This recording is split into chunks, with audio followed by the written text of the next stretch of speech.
Good morning students, गुरु classes में आपका स्वागत है। आज के इस वीडियो में हम लोग पढ़ने वाले हैं केमिकल रिएक्शन एंड इक्वेशंस, जो क्लास 10 के साइंस का पहला चैप्टर है और ये केमिस्ट्री का है। हम लोग इस चैप्टर को स्टार्ट करने से पहले कुछ क्लास 9 के पॉइंट्स को रिवाइज करेंगे। उसके बाद हम लोग क्लास 10 के जो चैप्टर है केमिकल रिएक्शन एंड इक्वेशन वो स्टार्ट करेंगे। तो पहले हम लोग क्लास 9 की कुछ चीज़ें जान लेते हैं।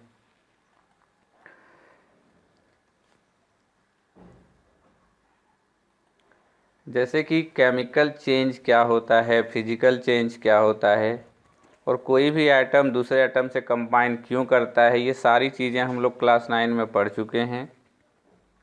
तो सबसे पहले हम लोग जानते हैं कि केमिकल चेंजेज क्या होता है। तो हम लोग क्लास 9 में पढ़े हैं कि those changes in which new substances are formed are called chemical changes. वो चेंज जिसमें न्यू सब्सटेंस का फॉर्मेशन होता है उसे हम लोग केमिकल चेंज कहते हैं। और केमिकल चेंज जो होता है वो परमानेंट चेंज होता है, वो रिवर्सेबल नहीं होता है। जैसे एग्जांपल में मैंने यहाँ पे दिया हुआ है rusting of iron and ripening of fruits. लोहे में जंग लगना और फल का पकना जो है वो एक केमिकल चेंज है, क्योंकि आप पके हुए फल को फिर से आप कच्चा नहीं कर सकते, तो वो इरिवर्सेबल चेंज हो गया। मीन्स वो फिर से रिवर्स नहीं हो सकता, इसलिए वो केमिकल चेंज है। और लोहे में जंग लगना भी केमिकल चेंज है, क्योंकि एक बार लोहा में अगर जंग लग जाता है फिर से आप जो है ओरिजिनल लोहा फिर से आप बना नहीं सकते हैं। तो केमिकल चेंज वो चेंज हो गया जिसमें न्यू सब्सटेंस का फॉर्मेशन होता है और वो इरिवर्सेबल होता है, परमानेंट चेंज होता है। और दूसरा है physical changes. Those changes in which no new substances are formed are called physical changes. वो चेंजेज जिसमें कोई न्यू सब्सटेंस का फॉर्मेशन नहीं होता है, उसके सिर्फ फिजिकल स्टेट में चेंज होता है, बट सब्सटेंस में कोई न्यू सब्सटेंस फॉर्मेशन नहीं होता है। जैसे कि अगर हम लोग कोई पेपर को फाड़ देते हैं तो वो पेपर का जो होता है स्टेट चेंज हो जाता है। बड़ा पेज का टुकड़ा जो है छोटे छोटे टुकड़े में बंट जाता है, लेकिन वो पेज का पेज ही रहता है, उसका स्टेट जो है वो चेंज नहीं होता है। इसलिए हम लोग उसको क्या कह सकते हैं, फिजिकल चेंज कह सकते हैं, क्योंकि उसमें सिर्फ फिजिकल स्टेट उसका चेंज हो रहा है, उसमें कोई न्यू सब्सटेंस का फॉर्मेशन नहीं हो रहा है। और अब उसको आप रिवर्स भी कर सकते हैं। दूसरा एग्जाम्पल है बॉइलिंग ऑफ वाटर। हम लोग जब पानी को बॉयल करते हैं तो वो धीरे धीरे क्या होता है, वेपर बनता रहता है। और हम लोग अगर चाहें फिर से वेपर को फिर से कंडेंस करके हम लोग फिर से वाटर फॉर्म कर सकते हैं, तो क्या हुआ, ये रिवर्स प्रोसेस हो गया। मीन्स हम लोग इसको रिवर्स कर सकते हैं, तो ये भी एक फिजिकल चेंज हो गया। ये दोनों जो चेंजेज है हम लोग क्लास 9 में पढ़ चुके हैं। तो इसमें हमको लगता है आप समझ गए होंगे कि ये दोनों केमिकल चेंजेज और फिजिकल चेंजेज क्या होता है। और दूसरा जो क्वेश्चन यहाँ पे है, why do an atom combine with other. हमारे जो पीरियोडिक टेबल में बहुत सारे एलिमेंट हैं, एटम्स हैं, तो एक एटम दूसरे से जब कंबाइन करता है तब न्यू सब्सटेंस का फॉर्मेशन होता है। तो वो एक एटम दूसरे एटम से क्यों कंबाइन करता है ये जानना ज़रूरी है, क्योंकि अगर हम लोग ये नहीं जानेंगे कि कंबाइन क्यों करता है तो हम लोग कैसे रिएक्ट करा सकेंगे। तो एक एटम दूसरे एटम से क्यों रिएक्ट करता है, ये क्वेश्चन है, why do an atom combine with other. तो हम लोग जानते हैं कि सारा जो एटम है पीरियोडिक टेबल में वो स्टेबल कंप्लीटली नहीं है। उसमें सिर्फ ग्रुप 18 का जो एलिमेंट है, इसको हम लोग नोबेल गैस कहते हैं, हीलियम, आर्गन, जेनन, रेडन, क्रिप्टन, नियोन, ये सारा जो एलिमेंट है वो कंप्लीटली स्टेबल है। उसके अलावा जितने भी एलिमेंट्स हैं, चाहे वो मेटल हो नॉन मेटल हो, वो सारे जो हैं अनस्टेबल हैं, वो कम्प्लीटली स्टेबल नहीं हैं। तो वो क्या करते हैं कि वो अपने बगल वाले नोबेल गैस के कॉन्फ़िगरेशन को अचीव करना चाहते हैं। अगर वो नोबेल गैस के कॉन्फ़िगरेशन को, हम लोग इलेक्ट्रॉनिक कॉन्फ़िगरेशन भी 9 में पढ़े हैं, जिसमें कि हम लोग के सेल, एल सेल और एम सेल, एन सेल सब लिखते थे, जिससे हम लोग वैलेंसी फाइंड करते थे, आउटर मोस्ट इलेक्ट्रॉन फाइंड करते थे। तो जो इलेक्ट्रॉनिक कॉन्फ़िगरेशन होता है नोबेल गैस का, तो नोबेल गैस का इलेक्ट्रॉनिक कॉन्फ़िगरेशन में उसका जो आउटर मोस्ट सेल होता है वो कम्प्लीटली फिल्ड होता है। एग्जाम्पल में हम लोग समझें, मान लेते हैं कि हमारे पास जो है वो हीलियम है। हीलियम एक नोबेल गैस है जिसको He से उसका सिंबल से हम लोग रिप्रेजेंट करते हैं। इसका एटॉमिक नंबर जो है हमारा वो 2 है। अगर इसका हम लोग इलेक्ट्रॉनिक कन्फिग्रेशन लिखेंगे, इलेक्ट्रॉनिक कन्फिग्रेशन, तो K सेल जिसमें हमारा मैक्सिमम इलेक्ट्रॉन जो होगा वो हमारा बोर्स-ब्यूरी थ्योरी से 2 होगा। तो पहला जो उसका नंबर ऑफ इलेक्ट्रॉन है वो पहले सेल को कम्प्लीटली फिल्ड कर देता है। पहले सेल में मैक्सिमम 2 इलेक्ट्रॉन रह सकता है, तो हीलियम का जो है नंबर ऑफ इलेक्ट्रॉन भी 2 है, एटॉमिक नंबर भी 2 है।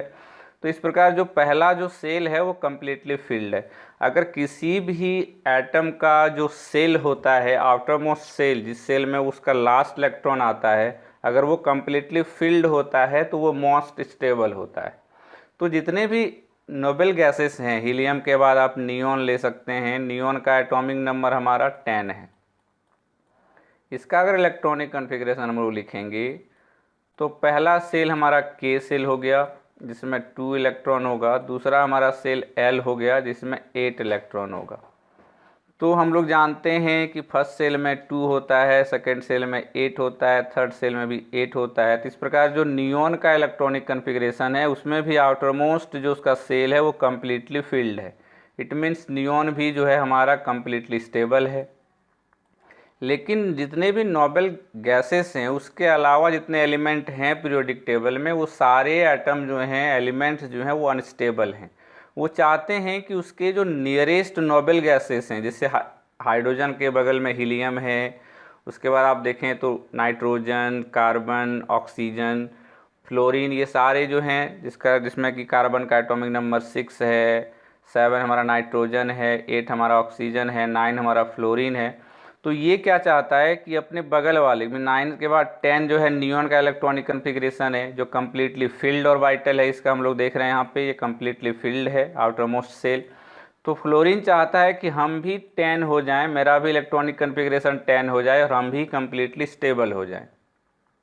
ऑक्सीजन भी चाहता है कि हम भी 10 हो जाएं तो हम कम्प्लीटली स्टेबल हो जाएंगे, क्योंकि मेरा सेल जो है आउटर मोस्ट वो कम्प्लीटली फिल्ड हो जाएगा।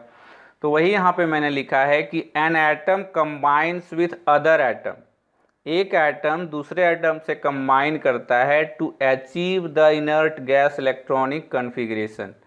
वो अपने बगल वाले जो इनर्ट गैस हैं, जो नोबेल गैसेस हैं, इनर्ट का मतलब होता है अनरिएक्टिव, जो किसी से रिएक्ट नहीं करता है। तो एक एटम दूसरे एटम से रिएक्ट इसलिए करता है ताकि वो इनर्ट गैस के इलेक्ट्रॉनिक कन्फिग्रेशन को अचीव कर सके, और अगर वो इनर्ट गैस के इलेक्ट्रॉनिक कन्फिग्रेशन को अचीव कर लेता है तो वो स्टेबल हो जाता है। इसीलिए एक एटम दूसरे एटम से रिएक्ट करता है ताकि वो मोर स्टेबल हो सके। उम्मीद करते हैं आपको ये समझ में आ गया होगा कि एक एटम दूसरे एटम से कंबाइन क्यों करता है। अब हम लोग दूसरे पॉइंट पे डिस्कस करते हैं जो हम लोग क्लास 9 में पढ़े हैं। हम लोग पढ़े हैं कि वैलेंसी क्या होता है। तो वैलेंसी के बारे में हम लोग जानते हैं कि the combining capacity of an atom is called its valency. किसी भी एटम का जो कंबाइनिंग कैपेसिटी है वो कितने से कंबाइन हो सकता है वो उसका वैलेंसी कहलाता है। और हम लोग 9 में ये भी पढ़े थे कि कंपाउंड का फॉर्मेशन कैसे होता है, हम लोग वैलेंसी के अकॉर्डिंग देखते थे। जैसे कि मैं यहाँ पे बताऊँ मैग्नीशियम और ऑक्सीजन का रिएक्शन अगर, तो मैग्नीशियम का जो वैलेंसी होता है वो हमारा 2 होता है, और ऑक्सीजन का जो वैलेंसी होता है वो 2 होता है, बट ये माइनस में होता है और ये प्लस में होता है, क्योंकि metal always loose electrons, that's why it gains positive charge. Metal जो होता है कैटायन फॉर्म करता है, क्योंकि मेटल का टेंडेंसी होता है कि वो इलेक्ट्रॉन को लूज करेगा, और जो इलेक्ट्रॉन को लूज करेगा उसके पास पॉजिटिव चार्ज ज़्यादा होता है, तो उसके इसी कारण से उसका वैलेंसी भी पॉजिटिव होता है। और जो नॉन मेटल है उसका टेंडेंसी होता है कि वो इलेक्ट्रॉन को गेन करेगा। जब उसके पास इलेक्ट्रॉन ज़्यादा हो जाएगा तो उसके पास जो चार्ज होगा ओवरऑल वो माइनस चार्ज हो जाएगा, क्योंकि वो जब वो इनिशियल स्टेज में होता है जितने भी एलिमेंट्स हैं वो इलेक्ट्रिकली न्यूट्रल होते हैं, लेकिन जब वो इलेक्ट्रॉन को गेन करता है तो उसके पास इलेक्ट्रॉन ज़्यादा हो जाता है, तो उसके पास माइनस चार्ज आ जाता है ओवरऑल पे। और अगर वो इलेक्ट्रॉन लूज करता है तो उसके पास इलेक्ट्रॉन की कमी होती है, तो नेगेटिव चार्ज की कमी होती है, तो ओवर चार्ज जो होता है वो पॉजिटिव हो जाता है।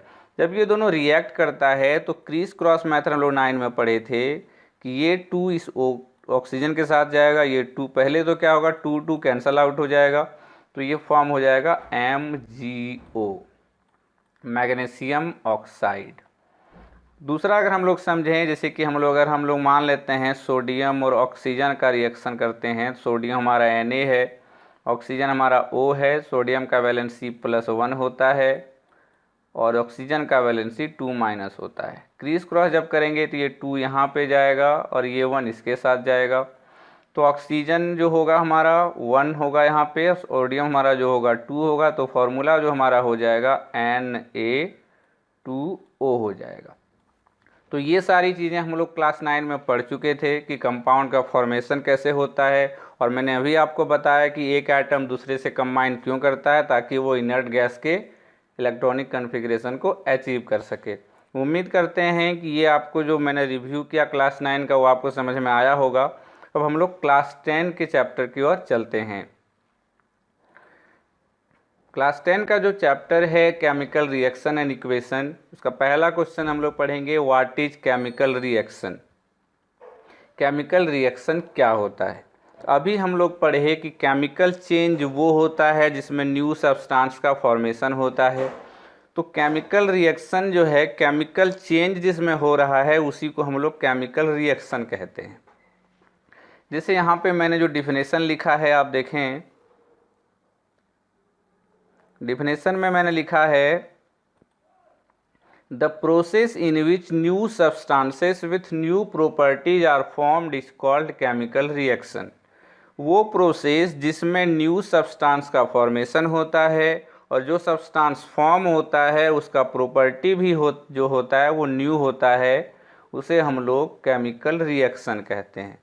इट मीन्स केमिकल रिएक्शन वो प्रोसेस है जिसमें न्यू सब्सटेंस का फॉर्मेशन होगा और जो सब्सटेंस का फॉर्मेशन होगा उसका प्रॉपर्टी भी जो होगा वो न्यू होगा।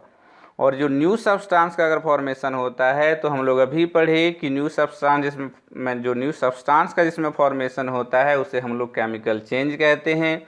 तो उसके अकॉर्डिंग भी हम लोग केमिकल रिएक्शन के डिफिनेशन को बोल सकते हैं, बता सकते हैं कि the process in which a substance undergo chemical changes to form new substances with new properties are called chemical reaction.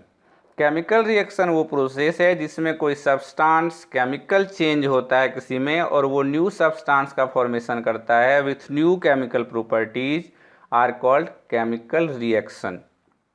यहाँ पे हम लोग दो टर्म समझेंगे पहले, उसके बाद हम लोग केमिकल जो रिएक्शन है, कैसे रिएक्शन होता है, वो हम लोग समझेंगे। पहले हम लोग समझ लेते हैं दो टर्म जो है, पहला जो है रिएक्टेंट है, दूसरा प्रोडक्ट्स है। The substances which take part in a chemical reaction are called reactants.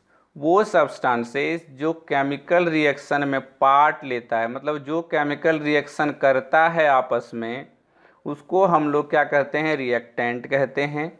और दूसरा है products. The new substances formed after the reaction are called products. और जो नया सब्सटेंस का फॉर्मेशन होता है रिएक्शन के बाद, उसे हम लोग प्रोडक्ट्स कहते हैं। ये दोनों टर्म को हम लोग एग्जाम्पल के तौर पे समझते हैं जिससे और अच्छे से समझ में आएगा। एग्जाम्पल में आप देखें, मैंने यहाँ पे क्या लिखा है, मैग्नीशियम, जो कि रिबन के फॉर्म में मिलता है मार्केट में, लैब में भी जब आप अगर एक्सपेरिमेंट करते हैं तो मैग्नीशियम जो होता है वो रिबन के फॉर्म में होता है। तो मैग्नीशियम रिबन जब ऑक्सीजन से रिएक्ट करता है, मीन्स ऑक्सीजन के प्रेजेंस में जब उसको हीट किया जाता है, यहाँ पे हीट मिसिंग है तो मैं यहाँ पे हीट दे देता हूँ, ये हीट जो है मिसिंग है। तो मैग्नीशियम रिबन जब ऑक्सीजन के प्रेजेंस में जलता है, जब उसको बर्न किया जाता है, तो मैग्नीशियम ऑक्साइड का फॉर्मेशन होता है जो वाइट पाउडर होता है, मीन्स वो वाइट पाउडर के फॉर्म में होता है। और जब मैग्नीशियम ऑक्सीजन के प्रेजेंस में बर्न होता है तो ये वही थी चमकदार जो होता है वाइट डेजलिंग फ्लेम प्रोड्यूस करता है, जो उसका आइडेंटिफिकेशन है। अगर कोई कभी भी मैग्नीशियम रिबन ऑक्सीजन के प्रेजेंस में बर्न किया जाता है तो उसको आप इस तरह पहचान सकते हैं कि जब भी वो अच्छे से रिएक्ट करेगा, अगर वो प्रॉपरली रिएक्ट कर रहा है, ऑक्सीजन के प्रेजेंस में बर्न हो रहा है, तो वाइट डेजलिंग फ्लेम देगा, मीन्स बहुत ही चमकदार फ्लेम देता है जो वाइट कलर का होता है।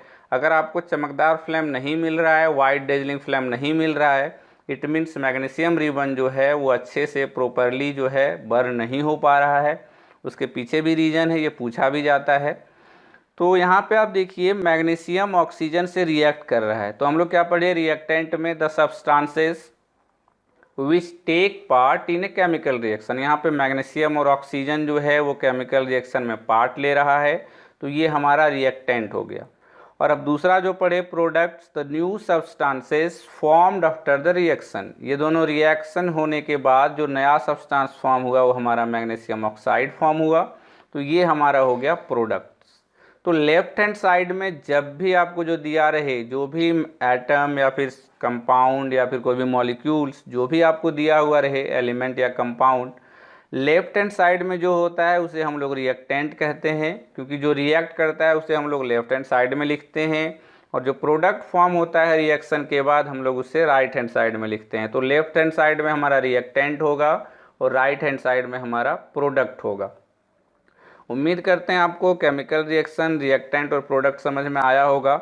हम लोग यहाँ पे एक जो है इम्पॉर्टेंट पॉइंट डिस्कस करेंगे जो मैग्नीशियम से रिलेटेड है। काफ़ी इंपॉर्टेंट क्वेश्चन है जो 10 में पूछा जाता है, इसलिए मैंने मैग्नीशियम का एग्जांपल लिया ताकि इसी के थ्रू मैं आपको उसके जो इम्पोर्टेंट क्वेश्चन है वो भी बता सकूं।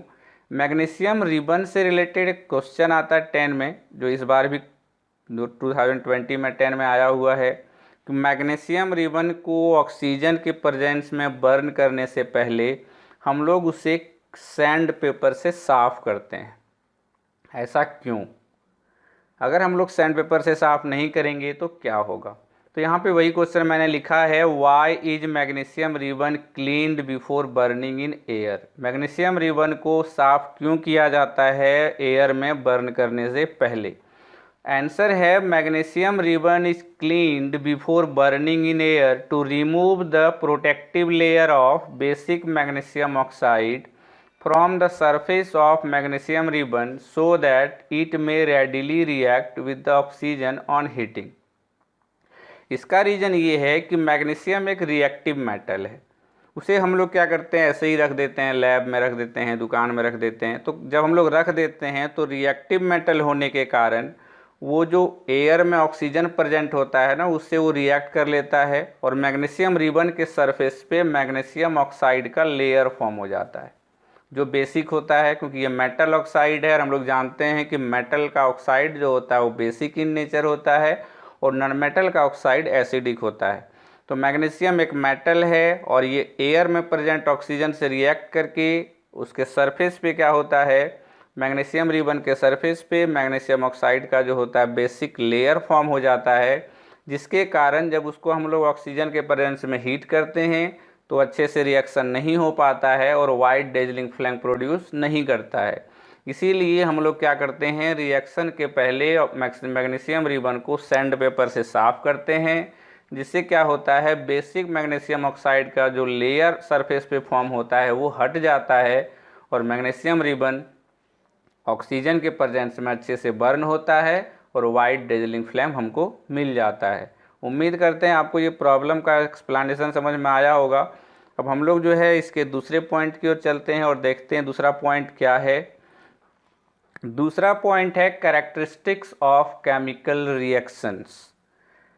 केमिकल रिएक्शन की क्या क्या कैरेक्टरिस्टिक्स हैं, सबसे पहले हम लोग समझेंगे कि कैरेक्टरिस्टिक्स क्या होता है। तो कैरेक्टरिस्टिक जो है, जब भी रिएक्टेंट प्रोडक्ट में कन्वर्ट होता है तो क्या होता है ना, कोई चेंजेज हमको दिखता है। जैसे कि हम लोग जब मान लेते हैं, जब हम लोग कैल्शियम ऑक्साइड को जो चूना होता है क्विकलाइम को जब हम लोग वाटर में मिलाते हैं तो क्या होता है ना कि पानी गर्म हो जाता है। तो ये हम लोग चेंज हम लोग आइडेंटिफाई किए, ऑब्जर्व किए कि जो है जब पानी में क्विकलाइम को मिलाया गया तो क्या हुआ, हीट प्रोड्यूस हुआ। तो उसी तरह के जो चेंजेज होते हैं ना, जब भी रिएक्टेंट जो लेफ्ट हैंड साइड है जब जो रिएक्ट करता है, रिएक्टेंट जब प्रोडक्ट में कन्वर्ट होता है तो उसमें कुछ चेंज होते हैं जो हम लोग ऑब्जर्व कर सकते हैं। जो चेंज उसमें होता है रिएक्शन होने के बाद जो चेंज होता है, उसी चेंज को हम लोग कैरेक्टरिस्टिक्स कहते हैं और उसी के द्वारा आइडेंटिफाई किया जाता है कि केमिकल रिएक्शन हो रहा है। तो हम लोग आज समझेंगे कि केमिकल रिएक्शन में क्या क्या चेंजेज हो सकते हैं जब दो सब्सटेंस रिएक्ट करता है और उसमें केमिकल चेंज होता है, केमिकल रिएक्शन होता है, तो उसमें क्या क्या चेंजेज हम लोग आइडेंटिफाई कर सकते हैं और कैसे हम लोग आइडेंटिफाई कर सकते हैं कि केमिकल रिएक्शन हुआ है, वो हम लोग कैरेक्टरिस्टिक्स ऑफ केमिकल रिएक्शन में पढ़ेंगे। तो हम लोग जानते क्लास 10 में जो है characteristics of chemical reaction total 5 हैं, जिसमें पहला है इवोल्यूशन ऑफ गैस। अगर रिएक्टेंट से प्रोडक्ट में जो है सब्सटेंस कन्वर्ट हो रहा है, मीन्स जो रिएक्टेंट साइड है, दो सब्सटेंस, दो या दो से अधिक सब्सटेंस जो है रिएक्ट कर रहा है रिएक्टेंट साइड में, रिएक्ट करने के बाद जो है वो प्रोडक्ट में कन्वर्ट हो रहा है, तो पहला कैरेक्टरिस्टिक है कि हो सकता है उससे गैस इवॉल्व हो। रिएक्शन के बाद जब वो रिएक्टेंट प्रोडक्ट में कन्वर्ट होगा तो क्या होगा, उसमें गैस इवॉल्व होगा, उससे गैस निकल सकता है। पहला कैरेक्टरिस्टिक्स यही है, evolution of gas. Means chemical reaction जब होगा तो उसमें गैस अगर इवॉल्व होता है रिएक्शन के बाद, तो हम कह सकते हैं कि केमिकल रिएक्शन हो रहा है। मैंने एग्जाम्पल में दिया है कि when zinc metal react with dilute sulphuric acid it forms zinc sulphate and produces hydrogen gas. जब जिंक मेटल रिएक्ट करता है डाइल्यूट सल्फ्यूरिक एसिड से, डाइल्यूट का मतलब होता है जिसमें वाटर का क्वांटिटी ज़्यादा होता है और एसिड का क्वांटिटी जो होता है वो कम होता है। और दूसरा वर्ड होता है यहाँ पे कंसंट्रेटेड। कंसंट्रेटेड का मतलब होता है हिंदी में गाढ़ा। गाढ़ा का मतलब हो गया कि जिसमें सल्फ्यूरिक एसिड ज़्यादा होगा, वाटर कम होगा, वो कंसंट्रेटेड होगा, और जिसमें वाटर ज़्यादा होगा, एसिड कम होगा, वो डाइल्यूट होगा। तो हम लोग यहाँ पे क्या कर रहे हैं, डाइल्यूट ले रहे हैं जिसमें वाटर ज़्यादा है, एसिड कम है। तो जब zinc metal dilute sulphuric acid से रिएक्ट करता है तो जिंक सल्फेट फॉर्म होता है और साथ में हाइड्रोजन गैस इवॉल्व होता है।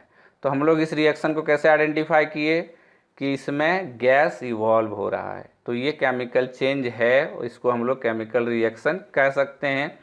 एग्जाम्पल में मैंने लिखा है जो रिएक्शन है इसका एग्जाम्पल का, जिंक प्लस डाइल्यूट H2SO4, जब ये रिएक्ट करेगा तो जिंक सल्फेट फॉर्म होगा, साथ में हाइड्रोजन गैस इवॉल्व होगा।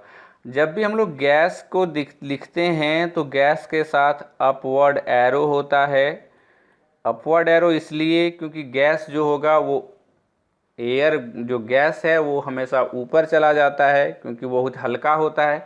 तो रिएक्शन के बाद जो गैस फॉर्म होता है उसको हम लोग अपवर्ड एरो से शो करते हैं, इसलिए मैंने यहाँ पे अपवर्ड शो कर दिया है। हाइड्रोजन गैस है तो वो अपवर्ड चला जाएगा। एक्सपेरिमेंट के थ्रू मैंने यहाँ पे एक फिगर में समझाने की कोशिश की है जिससे आपको और अच्छे से समझ में आएगा। यहाँ पे एक ट्यूब है जिसमें आप देख रहे हैं ये जिंक मेटल है जो मैंने लिया था यहाँ पे जिंक, उसको जो है ये जो आप लिक्विड देख रहे हैं ये dilute hydrochloric means hydrogen sulphate है, मीन्स सल्फ्यूरिक एसिड है। तो सल्फ्यूरिक एसिड और जिंक का रिएक्शन हो रहा है यहाँ पे। तो जब रिएक्शन होने लगा तो ये बुलबुला आप जो देख रहे हैं, जो बबल्स देख रहे हैं, ये हाइड्रोजन गैस का बबल्स है। मीन्स रिएक्शन के बाद ये बबल्स अगर निकलता है तो ये हाइड्रोजन गैस है, और ये गैस इस डिलीवरी ट्यूब से होते हुए बाहर की ओर गया। और यहाँ पे आप एक यहाँ पे जो देख रहे हैं, जो यहाँ पे लिखा हुआ है burning of hydrogen gas with A pop sound. Hydrogen gas को आइडेंटिफाई करने का एक प्रॉपर्टी है कि हाइड्रोजन गैस के पास जब भी आप बर्निंग कैंडल या फिर बर्नर लेके जाएंगे तो वो क्या करेगा ना, पॉप साउंड प्रोड्यूस करेगा। हाइड्रोजन का एक कैरेक्टरिस्टिक्स है। तो जब भी ये देखें यहाँ पे, जब हाइड्रोजन गैस प्रोड्यूस या हो गया यहाँ पे, तो प्रोडक्शन के बाद जब यहाँ पे कैंडल फ्लेम ले जाया गया तो देखा गया कि ये पॉप साउंड प्रोड्यूस कर रहा है। तो इसके कैरेक्टरिस्टिक्स के अकॉर्डिंग पॉप साउंड अगर प्रोड्यूस होता है तो वो हाइड्रोजन गैस है। तो इससे ये प्रूफ होता है कि जब भी जिंक जो है हाइड्रोजन सल्फेट से मीन सल्फ्यूरिक एसिड से रिएक्ट करेगा तो वो हाइड्रोजन गैस इवॉल्व करेगा। उम्मीद करते हैं आपको इवोल्यूशन ऑफ गैस समझ में आया होगा। हम लोग दूसरे कैरेक्टरिस्टिक्स की ओर चलते हैं। दूसरा कैरेक्टरिस्टिक्स है फॉर्मेशन ऑफ प्रिसिपिटेट। इसमें हम लोग प्रिसिपिटेट, अगर मान लीजिए सबसे पहले हम लोग ये जान लें कि प्रिसिपिटेट क्या होता है, तब हमें समझने में आसानी होगी कि फॉर्मेशन ऑफ प्रिसिपिटेट हम लोग कैसे आइडेंटिफाई करेंगे। तो जब भी दो केमिकल कंपाउंड रिएक्ट करता है आपस में, तो रिएक्शन के बाद क्या होता है कि अगर कोई सॉलिड सब्सटेंस फॉर्म हो गया, दो लिक्विड सब्सटेंस जो कि ऑर्गेनिक कंपाउंड हैं, दो ऑर्गेनिक कंपाउंड के रिएक्शन के बाद अगर कोई सॉलिड प्रोडक्ट फॉर्म हो जाता है केमिकल रिएक्शन के समय, तो उसी सॉलिड प्रोडक्ट को हम लोग है प्रेसिपिटेट कहते हैं। और अगर इस तरह का कोई चेंजेज और इस तरह का कोई ऑब्जर्वेशन हमें मिलता है तो हम लोग कह सकते हैं कि केमिकल रिएक्शन हो रहा है। क्योंकि हम लोग देख रहे हैं वहाँ पे कि प्रिसिपिटेट फॉर्म हो रहा है, मीन्स कोई सॉलिड प्रोडक्ट फॉर्म हो रहा है। तो वहीं पे मैंने यहाँ पे लिखा है ए precipitate is a solid product which separates out from the solution during a chemical reaction। precipitate जो है एक सॉलिड प्रोडक्ट है जो सेपरेट आउट होता है, मतलब अलग हो जाता है फ्रॉम द सॉल्यूशन, सॉल्यूशन से केमिकल रिएक्शन के समय। तो दो कंपाउंड, सिंपल सा बात है, प्रिसिपिटेट जब भी फॉर्म होगा उस केस में दो कंपाउंड रिएक्ट करेंगे, उसमें कोई भी एलिमेंट नहीं होगा और दो कंपाउंड होंगे केमिकल कंपाउंड, तभी जो है वो प्रिसिपिटेट फॉर्म करेंगे। एग्जाम्पल में आप देखें कि the reaction between copper sulphate and sodium hydroxide form sodium sulphate and copper hydroxide, और कॉपर हाइड्रोक्साइड जो है वो प्रिसिपिटेट है, इसलिए मैंने ब्रैकेट में प्रिसिपिटेट लिख दिया है। जब कॉपर सल्फेट और सोडियम हाइड्रोक्साइड का रिएक्शन कराया जाता है तो ये मिलता है कि सोडियम सल्फेट फॉर्म हुआ और साथ में एक सॉलिड प्रोडक्ट फॉर्म होता है जो कॉपर हाइड्रोक्साइड होता है। उसको आप ये फिगर के थ्रू समझें तो आपको ज़्यादा समझ में आएगा। कॉपर सल्फेट का सॉल्यूशन एक ट्यूब में है, उस ट्यूब में क्या कर रहे हैं हम यहाँ पे सोडियम हाइड्रोक्साइड के सॉल्यूशन को मिक्स कर रहे हैं ताकि ये एक दूसरे से रिएक्ट कर सके। जब इसको मिक्स कर दिया गया तो रिएक्शन के बाद देखा गया कि एक सॉलिड प्रोडक्ट जो है वो कंटेनर के, जो मेरा ट्यूब है उसके बॉटम में सेटल डाउन हो गया, वो बैठ गया। तो जो सॉलिड प्रोडक्ट फॉर्म हुआ इसी को हम लोग प्रिसिपिटेट कहते हैं। और इस जो प्रोसेस आप देख रहे हैं जिसमें प्रिसिपिटेट फॉर्म होता है, इस रिएक्शन को हम लोग प्रिसिपिटेशन रिएक्शन कहते हैं, क्योंकि इस रिएक्शन के बाद एक प्रिसिपिटेट का फॉर्मेशन होता है और प्रिसिपिटेशन रिएक्शन में दो कंपाउंड रिएक्ट करते हैं। और इस रिएक्शन को, जो प्रिसिपिटेशन रिएक्शन है, इसको हम लोग आगे भी पढ़ेंगे जब हम लोग टाइप ऑफ केमिकल रिएक्शन पढ़ेंगे, वहाँ पे डबल डिस्प्लेसमेंट के नाम से है। डबल डिस्प्लेसमेंट रिएक्शन को ही हम लोग प्रिसिपिटेशन रिएक्शन भी कहते हैं। उम्मीद करते हैं ये आपको समझ में आया होगा। हम लोग अब तीसरे पॉइंट की ओर चलते हैं और देखते हैं तीसरा कैरेक्टरिस्टिक्स क्या है। तीसरा कैरेक्टरिस्टिक है चेंज इन कलर। अगर दो कंपाउंड आपस में रिएक्ट करता है तो, और रिएक्शन के बाद अगर कंपाउंड के कलर में चेंज हो रहा है तो भी आप कह सकते हैं कि ये भी एक केमिकल रिएक्शन का फीचर्स है, ये भी केमिकल रिएक्शन का जो है कैरेक्टरिस्टिक्स है। तो एग्जाम्पल में मैंने लिखा है कि when sulphur dioxide gas is passed through potassium dichromate K2Cr2O7 solution, the orange colour of potassium dichromate solution changes to green. जब पोटेशियम डाइक्रोमेट सॉल्यूशन जो यहाँ पे ऑरेंज कलर का है, उसके ऊपर से जब सल्फर डाइऑक्साइड गैस पास किया गया तो देखा गया कि कुछ देर के बाद जब वो पास किए sulphur dioxide potassium dichromate solution से, तो उसके बाद वो सॉल्यूशन अपने आप जो हुआ वो ग्रीन कलर में चेंज हो गया। तो हम लोग देख रहे हैं कि पोटेशियम डाइक्रोमेट सॉल्यूशन जो ओरिजिनल में ऑरेंज कलर का होता है, सल्फर डाइऑक्साइड पास करने के बाद वो क्या हो गया, ग्रीन कलर का हो गया। तो इससे ये आइडेंटिफाई हो गया कि हम जो ये रिएक्शन है वो हमारा केमिकल रिएक्शन है। और चौथा कैरेक्टरिस्टिक्स है चेंज इन स्टेट। अगर किसी भी कंपाउंड का, जो केमिकल कंपाउंड है, केमिकल, उसमें अगर स्टेट में चेंज होता है, रिएक्शन के बाद अगर स्टेट में चेंज होता है तो हम लोग कह सकते हैं कि वो केमिकल रिएक्शन का कैरेक्टरिस्टिक्स है, वो identify by change in state हो रहा है। जैसे कि अगर हम लोग किसी कैंडल फ्लेम को बर्न करते हैं तो बर्न करने के बाद क्या होता है, कैंडल फ्लेम वेपर में फॉर्म होता है, तो वेपर हमारा वाटर वेपर होता है, तो वाटर में कन्वर्ट हो गया, वो वाटर वेपर के फॉर्म में कन्वर्ट हो गया। दूसरा जो है, जब भी जो कैंडल फ्लेम है वो कार्बन कंपाउंड है, तो जब वो बर्न होगा तो हमारा वाटर वेपर फॉर्म होगा और साथ में हमारा कार्बन डाइऑक्साइड गैस भी रिलीज होगा। तो हम लोग क्या देख रहे हैं, वैक्स हमारा सॉलिड था और वो जब बर्न हुआ तो उसका स्टेट चेंज हो गया, वो हमारा वाटर वेपर, इट मीन्स एक तरह से गैस है हमारा, वो गैस में कन्वर्ट हो गया। और वो वाटर वेपर है तो आप मॉइस्ट एयर भी कह सकते हैं। और दूसरा जो है कार्बन डाइऑक्साइड में कन्वर्ट हो गया। तो हम लोग देख रहे हैं कि उसके स्टेट में चेंज हो रहा है, तो ये भी जो है कैरेक्टरिस्टिक्स ऑफ केमिकल रिएक्शन होगा। और अंतिम जो कैरेक्टरिस्टिक है वो हमारा है चेंज इन टेम्परेचर।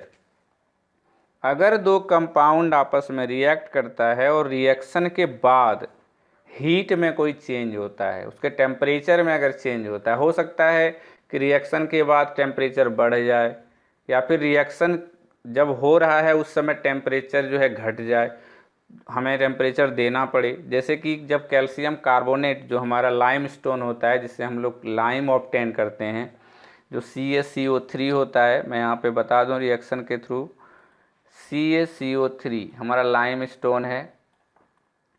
CaCO3 को जब हम लोग हीट करते हैं एक सर्टेन टेम्परेचर पे, तो क्या होता है, CaO बनता है और साथ में हमारा CO2 बनता है। तो ये क्या हुआ, हीट हम इसको दिए, इसे हीट की ज़रूरत थी, तो यहाँ भी चेंज इन टेम्परेचर हो रहा है। तो अगर रिएक्शन के बाद टेम्परेचर में चेंज होता है, हम उसको हीट दिए, हीट हमें मिला है नहीं, मीन्स टेम्परेचर में चेंज हो गया। तो अगर केमिकल रिएक्शन में टेम्परेचर का चेंज होता है, तो ये ऑब्जर्वेशन अगर हम लोग आइडेंटिफाई करते हैं कि रिएक्शन के समय टेम्परेचर में हमें चेंज हो रहा है, तो हम लोग ये कह सकते हैं कि ये भी जो है कैरेक्टराइज किया गया है। हम लोग किसी भी केमिकल रिएक्शन को आइडेंटिफाई कर सकते हैं चेंज इन टेम्परेचर के द्वारा। इट मीन्स केमिकल रिएक्शन अगर होता है और टेम्परेचर में चेंज होता है, तो ये भी जो है कैरेक्टरिस्टिक्स है केमिकल रिएक्शन का। तो ये 5 जो कैरेक्टरिस्टिक्स है हम लोग पढ़े, जो क्लास 10 में है। इसमें से अगर कोई भी कैरेक्टरिस्टिक आपको अगर दिखता है केमिकल रिएक्शन में, तो ये उसका जो है, इससे ये पता चलता है कि केमिकल रिएक्शन हो रहा है। तो ये ज़रूरी नहीं है कि पांचों जो है कैरेक्टरिस्टिक एक साथ हो, इस पांचों में से कोई भी 1, 2, 3 कोई भी अगर क्राइटेरिया, कोई भी अगर चेंजेज आप अगर ऑब्जर्व करते हैं, तो इसे ये पता चलता है कि केमिकल रिएक्शन हो रहा है। उम्मीद करते हैं आपको कैरेक्टरिस्टिक्स ऑफ केमिकल रिएक्शन समझ में आया होगा। अब हम लोग नेक्स्ट पॉइंट की ओर चलते हैं और देखते हैं कि अगला पॉइंट क्या है। अगला पॉइंट है व्हाट इज केमिकल इक्वेशन। अभी हम लोग स्टार्ट में पढ़े केमिकल रिएक्शन, अभी हम लोग पढ़ेंगे केमिकल इक्वेशन। केमिकल इक्वेशन का मतलब होता है कि हम लोग जब केमिकल रिएक्शन पढ़ते हैं, तो हम लोग क्या कहते हैं कि हम लोग जब वाटर को रिएक्ट कराते हैं क्विक लाइम से, तो क्या होता है, हमारा सेलेक्ट लाइम फॉर्म होता है, साथ में हमारा क्या होता है, कार्बन डाइऑक्साइड मीन्स हमारा हाइड्रोजन गैस इवॉल्व होता है। तो हम लोग जो स्टेटमेंट बोलते हैं, तो वो हमारा स्टेटमेंट रिएक्शन है, मीन्स उसमें हम लोग कोई सिंबल यूज नहीं कर रहे, बस हम लोग बोल रहे हैं। अगर उसी रिएक्शन को हम लोग सिंबल के साथ रिप्रेजेंट कर दें, तो वो हमारा केमिकल इक्वेशन हो जाता है। जैसे हम लोग मैथ में भी पढ़ते हैं कि जो हमारा वर्ड प्रॉब्लम होता है वो स्टेटमेंट में दिया हुआ रहता है, और उस स्टेटमेंट का यूज करते हुए हम लोग क्या करते हैं, उसको लीनियर इक्वेशन में रिप्रेजेंट कर देते हैं। उसी प्रकार यहाँ पे क्या होगा ना, कोई भी केमिकल रिएक्शन जो है उसको अगर हम लोग सिंबल के थ्रू रिप्रेजेंट करते हैं, तो वही जो है हमारा केमिकल इक्वेशन बन जाता है। तो मैंने वही यहाँ पे लिखा हुआ है, the method of representing A chemical reaction with the help of symbols and formulas of the substances involved in it is called chemical equation। कहता है वो केमिकल इक्वेशन एक मेथड है जिसके द्वारा हम लोग केमिकल रिएक्शन को रिप्रेजेंट करते हैं सिंबल या फिर फॉर्मूला का यूज करके, जो उस रिएक्शन में इन्वॉल्व हुआ है। जैसे एग्जांपल में समझें तो आपको ज़्यादा समझ में आएगा। एग्जांपल में मैंने लिखा है कि calcium metal reacts with dilute sulfuric acid to form calcium sulfate and hydrogen gas। तो ये हमारा स्टेटमेंट है कि कैल्शियम मेटल रिएक्ट करता है डाइल्यूट सल्फ्यूरिक एसिड से, तो क्या होता है, कैल्शियम सल्फेट फॉर्म होता है और साथ में हाइड्रोजन गैस इवॉल्व होता है। मैंने लिखा calcium react means plus, sulphuric acid form sodium, calcium sulphate, यहाँ पे सॉरी सोडियम लिखा गया है, तो ये कैल्शियम होगा, यहाँ पे ये कैल्शियम है, कैल्शियम सल्फेट फॉर्म होगा और साथ में हमारा जो होगा वो हाइड्रोजन होगा। तो हम लोग क्या किए, ये स्टेटमेंट लिख दिए हैं, इसमें कोई सिंबल हम लोग यूज नहीं किए।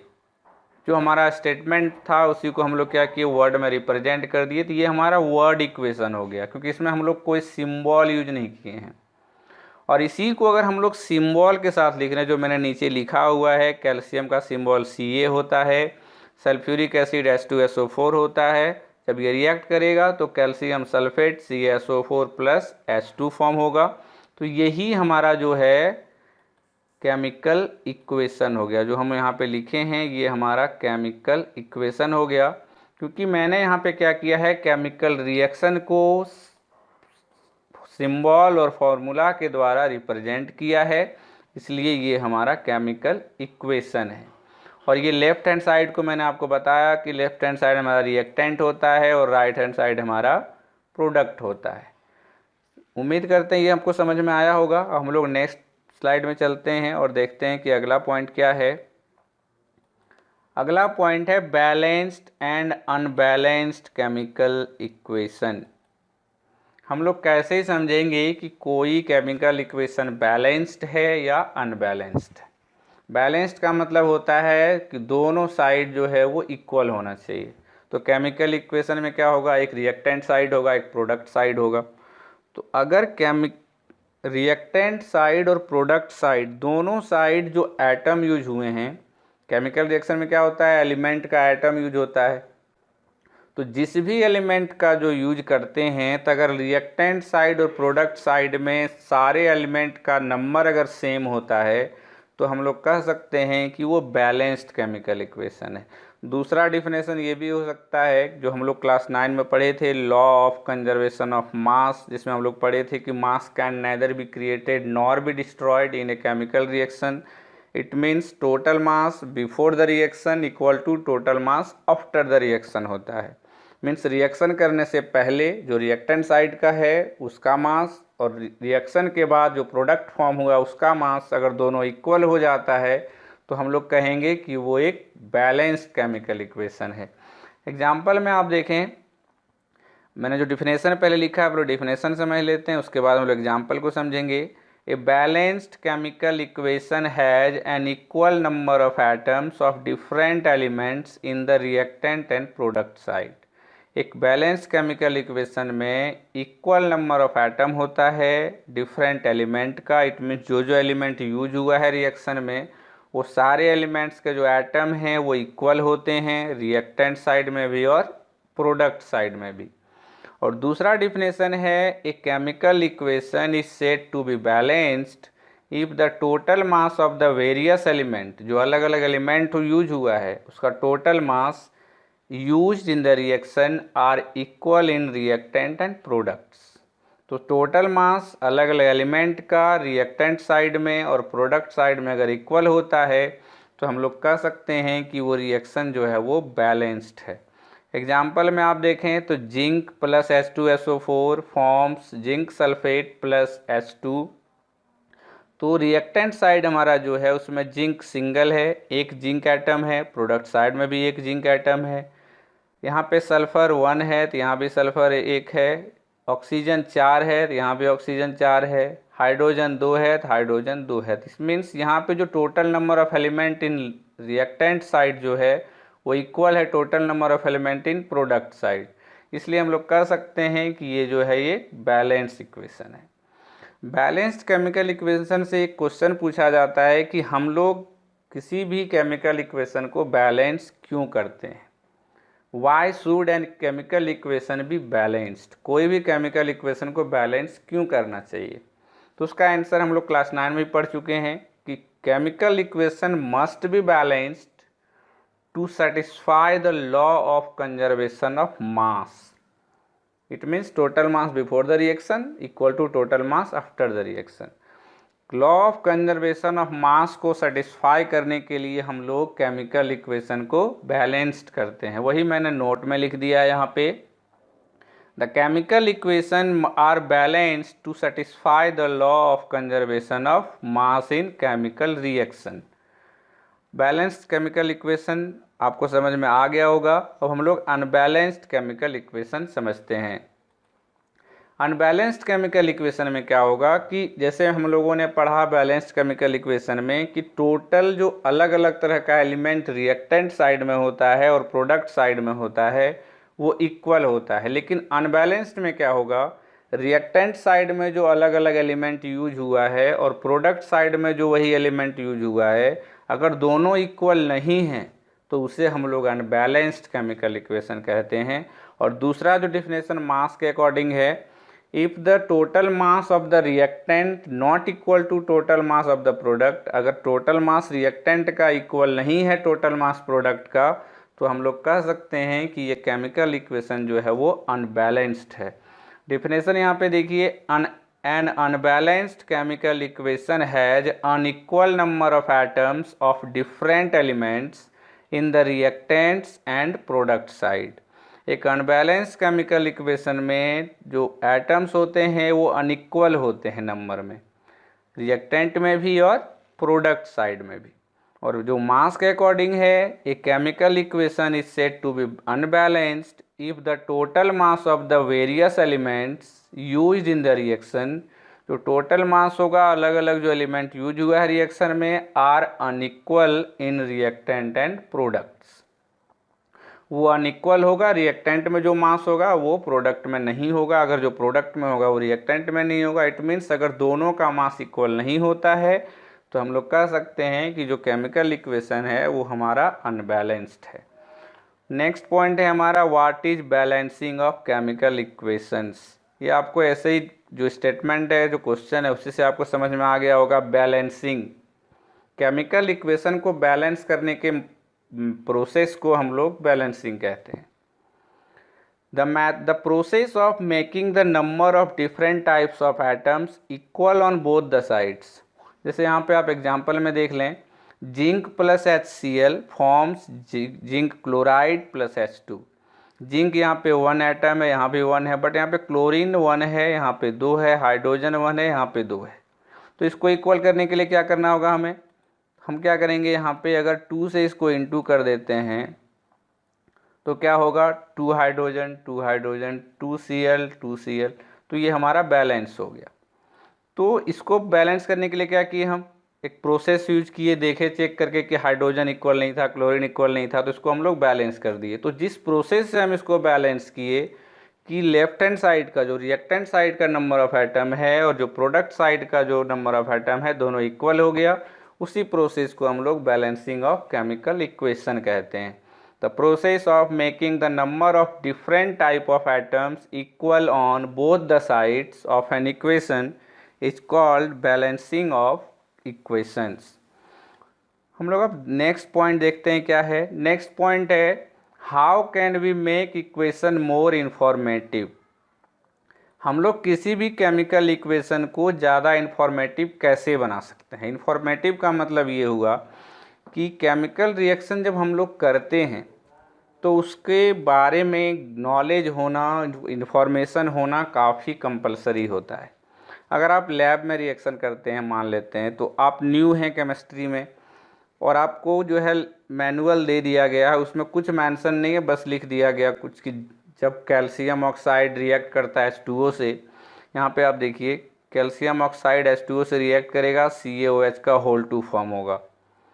तो आप सिंपली क्या करेंगे, क्विक लाइम को लेंगे, जो चूना मिलता है मार्केट में उसे क्विक लाइम कहते हैं, और उसको हम लोग क्या करेंगे, वाटर में मिला देंगे और देखेंगे कि CaOH का होल 2 फॉर्म हो गया। बट यहाँ पे हीट मेंशन नहीं है। बट क्या होता है ना कि जब भी क्विक लाइम वाटर से रिएक्ट करता है तो बहुत ज़्यादा हीट देता है, लेकिन यहाँ पे हम मेंशन नहीं किए हीट। तो हम लोग ऐसा क्या केमिकल इक्वेशन में चेंज कर सकते हैं, इंडिकेट कर सकते हैं, जिससे कि केमिकल इक्वेशंस के बारे में पूरी डिटेल, पूरा इन्फॉर्मेशन किसी भी पढ़ने वाले को मिले, उसी को हम लोग कहते हैं इक्वेशन को इन्फॉर्मेटिव बनाना। तो हम लोग किसी भी केमिकल इक्वेशन को ज़्यादा इन्फॉर्मेटिव कैसे बना सकते हैं, इसको इन्फॉर्मेटिव बनाने का क्लास 10 में 3 तरीका दिया गया है, 3 वेज दिए गए हैं। इस 3 तरीके से हम लोग जो है केमिकल इक्वेशन को ज़्यादा इन्फॉर्मेटिव बना सकते हैं। तो पहला जो मीन्स वे है, पहला जो मेथड है, जो तरीका है, वो है by indicating the physical state of the reactant and products. हम लोग क्या करेंगे, जो रिएक्टेंट साइड में जो हम लोग यूज कर रहे हैं, एटम या कंपाउंड या फिर एलिमेंट, कुछ भी जो यूज कर रहे हैं, अगर हम उसके स्टेट को मेंशन कर दें, इससे क्या होगा ना कि जो एक्सपेरिमेंट करने वाला है, जो यूज करने वाला है, उसको ये पता चल जाएगा कि हमें जो कंपाउंड लेना है, जो एलिमेंट लेना है, उसके किस स्टेट में लेना है, लिक्विड स्टेट में लेना है, सॉलिड स्टेट में लेना है, या फिर उसको गैसियस स्टेट में लेना है। तो पहले हम लोग क्या कर सकते हैं, सब्सटेंस के फिजिकल स्टेट को हम लोग इंडिकेट कर देंगे, तो सामने वाले को उसके बारे में पूरी इन्फॉर्मेशन मिल जाएगी। एग्जाम्पल में आप देखें तो जब जिंक सल्फ्यूरिक एसिड से रिएक्ट करता है तो zinc sulphate plus H2 form होता है। तो ये जिंक हमारा किस फॉर्म में है ये हम मेंशन नहीं किए हैं। हो सकता है ये लिक्विड जिंक हो, इसको मेल्ट करके हम लिक्विड बना दिए हों, हो सकता है कि ये सॉलिड फॉर्म में हो, और दूसरा है कि जो H2SO4 है ये हमारा कंसनट्रेटेड है कि डाइल्यूट है, ये भी मेंशन नहीं है। और यहाँ पे जो फॉर्म हुआ है वो किस स्टेट में है ये भी मेंशन नहीं है। तो कैसे हम लोग पता करेंगे कि ये रिएक्शन कैसे होगा। हो सकता है कि कोई बच्चा जो रिएक्ट करवा रहा है वो सोच रहा है कि जिंक मेल्ट कर देंगे तो रिएक्ट करेगा, उसको गला दिया तो रिएक्शन नहीं हुआ। तो हो इसी प्रकार हम लोग जो करेंगे कि ऐसा हम लोग चेंज मीन्स इंडिकेट कर देंगे ताकि सामने वाला उसको इजीली समझ सके। तो उसी को मैंने नीचे जो है समझा लिखा हुआ है इंडिकेट करके। जिंक जो है सॉलिड स्टेट में लेना है, सल्फ्यूरिक एसिड को एक्वस लेना है। एक्वस मीन्स वाटर के साथ वो सॉल्यूशन बनाएगा, एक्वस मीन्स वाटर के साथ सॉल्यूशन होता है, तो सल्फ्यूरिक एसिड इन वाटर होगा। और जब ये रिएक्ट करेगा तो जिंक सल्फेट एक्वस सॉल्यूशन होगा, वाटर के साथ जिंक सल्फेट का सॉल्यूशन होगा और साथ में हाइड्रोजन गैस बन के उड़ जाएगा। तो मैंने क्या किया, स्टेट मेंशन कर दिया, ये सॉलिड स्टेट होगा, ये एक्वस होगा, ये एक्वस होगा और ये गैसियस स्टेट होगा। तो पहला वे है कि हम लोग रिएक्टेंट और प्रोडक्ट साइड में फिजिकल स्टेट को इंडिकेट करके उसको इंफॉर्मेटिव बना सकते हैं। दूसरा है हीट चेंजेज। अगर रिएक्शन के बाद हीट में कोई चेंज होता है तो वो भी दिखाना कंपलसरी है, इम्पॉर्टेंट है, क्योंकि अगर ऐसा मेंशन नहीं रहता है तो जो सामने वाला रिएक्शन कर रहा है, जो एक्सपेरिमेंट कर रहा है, उसको हार्म भी हो सकता है, क्योंकि उसको ये नहीं पता है कि रिएक्शन के बाद हीट प्रोड्यूस होगा या नहीं होगा। तो ये इम्पॉर्टेंट हो जाता है कि हम लोग जो है रिएक्टेंट या प्रोडक्ट साइड में हम लोग हीट चेंज भी मेंशन करें। तो मैंने यही यहाँ पे लिखा है कि जब क्विक लाइम को वाटर से रिएक्ट करते हैं और जो स्लैक्ट लाइम बनता है, स्लैक्ट लाइम मीन्स जो चूना पान में दिया जाता है वो स्लैक्ट लाइम है, और जो चूना मार्केट में मिलता है जिसको हम लोग यूज करते हैं, जो पत्तल के फॉर्म में होता है, स्टोन के फॉर्म में होता है, वो हमारा क्विक लाइम है। तो क्विक लाइम को जब वाटर से रिएक्ट कराते हैं तो स्लैक्ट लाइम प्लस हीट निकलता है, जो यहाँ पे पहले स्टेप में मेंशन नहीं है। और सेकंड स्टेप में मैंने किया CaO जो सॉलिड स्टेट में आपको लेना है, H2O लिक्विड स्टेट है, CaOH का होल 2 फॉर्म होगा plus lots of heat form होगा। तो इससे क्या हुआ, ये इन्फॉर्मेटिव बन गया, सामने वाले को पता है कि रिएक्शन के बाद हीट प्रोड्यूस होगा तो वो थोड़ा केयरफुल रहेगा। तो दूसरा मेथड हो गया हमारा हीट चेंज को इंडिकेट करके हम केमिकल इक्वेशन को इन्फॉर्मेटिव बना सकते हैं। और तीसरा और अंतिम है कंडीशन, कि किस कंडीशन में ये रिएक्शन होगा वो भी जानना कंपलसरी है, वो भी हम लोग को इंडिकेट करना होगा। जैसे कि आप जो फोटोसिंथेसिस प्रोसेस देखते हैं, हम लोग कहते हैं कार्बन डाइऑक्साइड और वाटर के प्रेजेंस में फोटोसिंथेसिस होता है, तो यहाँ पे कार्बन डाइऑक्साइड और वाटर मैंने मेंशन कर दिया है और लिख दिया C6H12O6 glucose plus oxygen form हो गया। लेकिन ये नहीं होता है, इसको फोटोसिंथेसिस होने के लिए सनलाइट का भी होना आवश्यक है और क्लोरोफिल का भी होना आवश्यक है। तो सनलाइट यहाँ पे मिसिंग है, आप लिख लीजिएगा जब भी इसको अगर नोट डाउन करेंगे। तो ये सनलाइट होगा यहाँ पे, और यहाँ पे आप क्लोरोफिल लिखेंगे। ये दोनों के प्रेजेंस के बाद ही हमारा फोटोसिंथेसिस प्रोसेस होगा। तो जब भी केमिकल रिएक्शन में लिखें, अगर कोई कंडीशन है, किसी कंडीशन पे वो रिएक्शन हो रहा है, तो आप उस कंडीशन को भी मेंशन कर देंगे। तो क्या होगा कि वो जो है इक्वेशन ज़्यादा इन्फॉर्मेटिव हो जाएगा। उम्मीद करते हैं आपको ये समझ में आया होगा कि कैसे हम लोग केमिकल इक्वेशन को मोर इन्फॉर्मेटिव बना सकते हैं। अब हम लोग नेक्स्ट पॉइंट की ओर चलते हैं। नेक्स्ट पॉइंट है एक्जोथर्मिक एंड इंडोथर्मिक रिएक्शन, जो आज के इस वीडियो का अंतिम पॉइंट है। Exothermic and endothermic reaction, those reactions in which heat is evolved. हम लोग पढ़ रहे हैं यहाँ पे कि वो रिएक्शन जिसमें हीट इवॉल्व होता है उसको हम लोग एक्जोथर्मिक रिएक्शन कहते हैं। मीन्स रिएक्शन के बाद अगर हीट निकल रहा है, रिएक्शन होने के बाद अगर हीट इवॉल्व हो रहा है, हीट निकल रहा है, तो हम लोग कह सकते हैं कि वो रिएक्शन जो है हमारा एक्जोथर्मिक रिएक्शन है। और अगर रिएक्शन कराने के लिए, रिएक्शन होने के लिए उसको हीट की ज़रूरत है। मीन्स रिएक्शन होते समय अगर हम लोग हीट प्रोवाइड कर रहे हैं, मीन्स रिएक्शन क्या कर रहा है, जो रिएक्टेंट साइड है वो हीट एब्जॉर्ब कर रहा है, तो वो हमारा एंडोथर्मिक रिएक्शन होगा। तो मैंने यही यहाँ पे लिखा है कि those reactions in which heat is evolved, वो रिएक्शन जिसमें हीट निकलता है उसको हम लोग एक्सोथर्मिक रिएक्शन कहते हैं।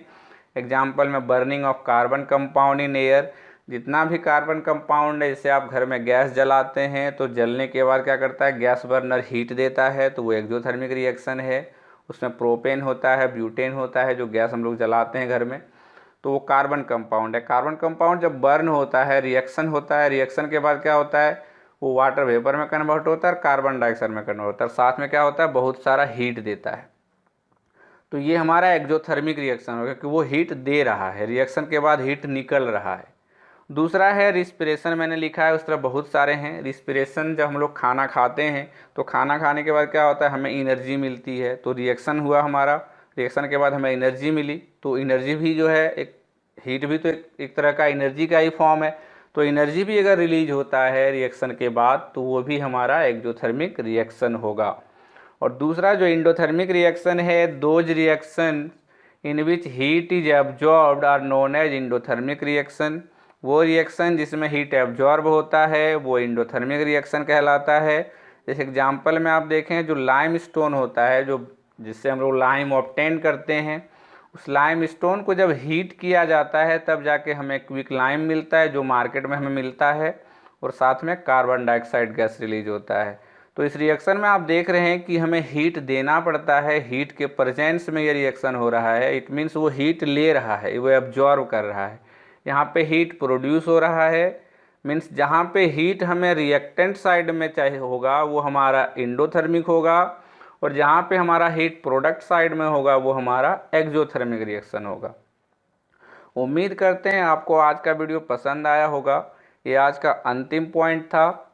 उम्मीद करते हैं आपको आज का वीडियो पसंद आया होगा। अगर आपको आज का वीडियो पसंद आया हो तो आप वीडियो को लाइक ज़रूर करें और हमारे चैनल को भी सब्सक्राइब करें। इस चैप्टर का जो अगला जितना भी पॉइंट्स है, जैसे कि टाइप्स ऑफ केमिकल रिएक्शन, वो मैं इस चैप्टर के अगले वीडियो में लेके आऊँगा। आज के लिए बस इतना ही। धन्यवाद।